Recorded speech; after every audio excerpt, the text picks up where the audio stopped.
Welcome. In this video, I'll show you how to fix this app has been blocked for your protection in Windows 11. All right, if you found this video helpful, please leave a like and subscribe to the channel for more such tutorials. Now, first up, go ahead and find your search bar and type down policy, and then just click on edit group policy. Okay, wait for it to load, and once it loads, go ahead and find right here at the left panel, Windows settings. We have the drop down, so just click on it, and then go ahead and find security settings. Okay, click on the drop down as well, and then after that you are going to find local policies, and then in here just basically click on security options. Okay, now in here we are going to find user account control.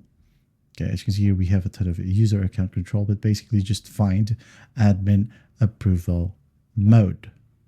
Okay, for the built-in administrator account. So just click on it, double click, then disable it. Okay. And then once that's done, just click on apply and then click on OK. And sometimes it will ask you to restart your computer. So go ahead and restart your computer. And once that's done, everything should work perfectly fine now. And that is it. That's how simple it is to fix this app has been blocked for your protection in Windows 11. I hope this video helps, and I'll see you in the next one.